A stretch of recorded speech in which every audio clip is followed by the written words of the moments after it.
عسلامة، مرحبا بكم في فيديو جديد ومعرسة جديدة. إن شاء الله تكونوا في صحة جيدة، وإن شاء الله ربي يعطيكم ما تتمنوا أكثر.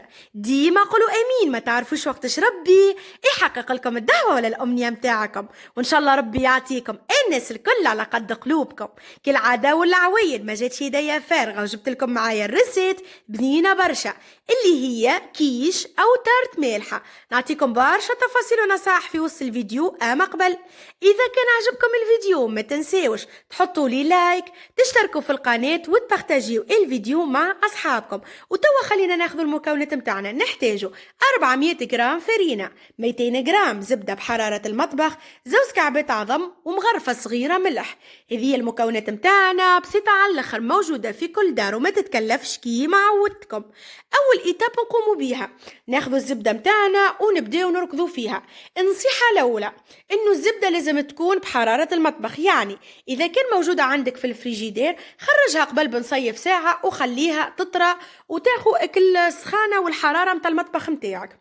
بعد ما ركضناها احنا كيما هكايا، باش نزيدوا عليها الزوز كعبات عظم ونقعدوا نركضوا فيهم مع بعضهم المكونات حتى لين العظم يتركض بطبيعة بالباتور.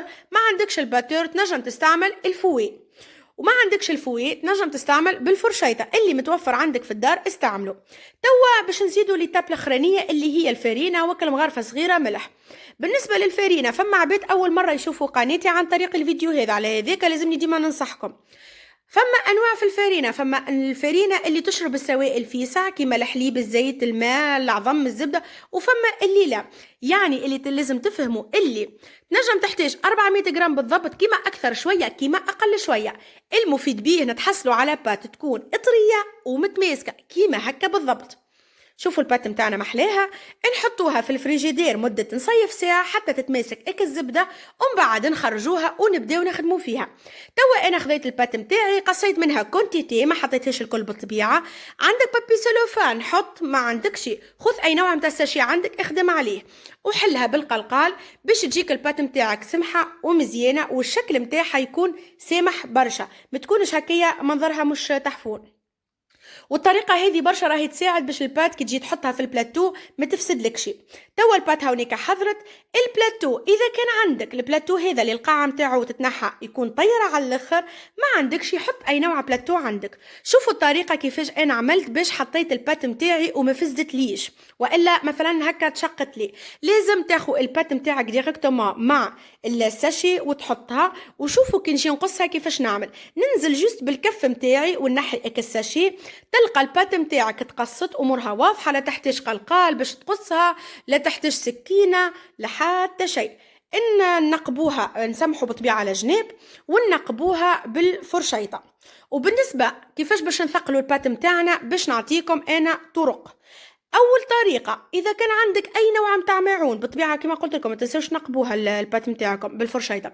اي ماعون عندك يتغلف مثلا ويدخل للفور ما يصير له شيء، غلفه بالبابي كويسون وحطه. ما عندكش خذ شويه بابي كويسون، حط فوقه مثلا شويه لوبيا، شويه حمص، حط شويه كاكاويه والا شوربه، اي حاجه ثقل لك البات متاعك اكاهو.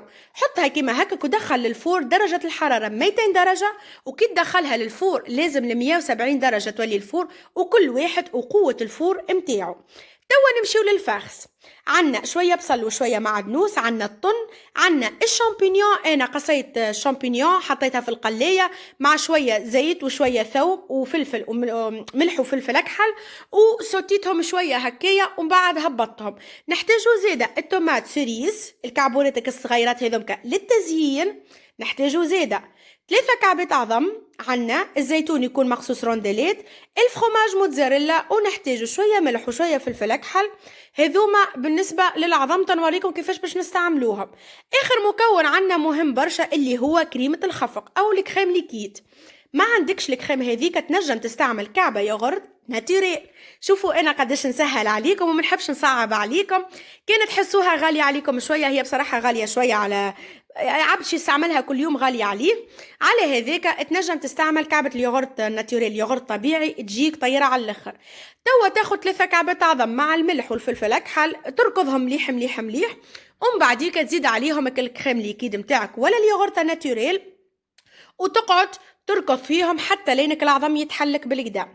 ومن ناحية أخرى ناخذوا الفخس متاعنا، ناخذوا البصل والمعدنوس، نحطوا الشامبينيون، نحطوا الطن، الزيتون، الفرماج موتزاريلا، ونخلطوا المكونات الكل. تنجم تزيد كبار، تنجم في بلاصة الطن تنحي الطن وتحط انت اسكالوب والا تحط الدجاج، تنجم تحط اللحم البقري متاعنا تقصه مكعبات صغار، كان تحب تعملها باللحم مفروم زيادة تنجم.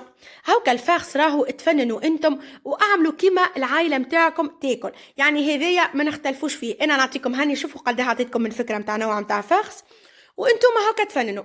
توا البات متاعي انا خرجتها، شوفوا كيفاش الوسط هذيك بلاصتك الماعون قعدت لي تحسها كاينها نيه شويه، راهو ما تتقلقوش بطبيعتها من بعديك باش تعاود تدخل توا للفور وباش تطيب وامورها واضحه. بالنسبه زياده للبات متاعنا هي راهي بكلها زبده، كي انت باش تدخلها ديريكتومون للفور باش تحس اللي الاحرف متاع البات كاينهم هكا هبطوا شويه، ما تتقلقش، خرجها عادي على الاخر ما يصير لها شيء. اخرجك البلاتو متاعك، انزل على كل جناب، عاود طلعهم هكا، انزل عليهم على الحافه متاع البلاتو الكل، وعاود رجعها للفور وخليها تقعد هكايا ميم با متاع درجين انت وقوه الفور متاعك، جست تحس اللون متاع البات تغير ولا اللون متاعها فاتح.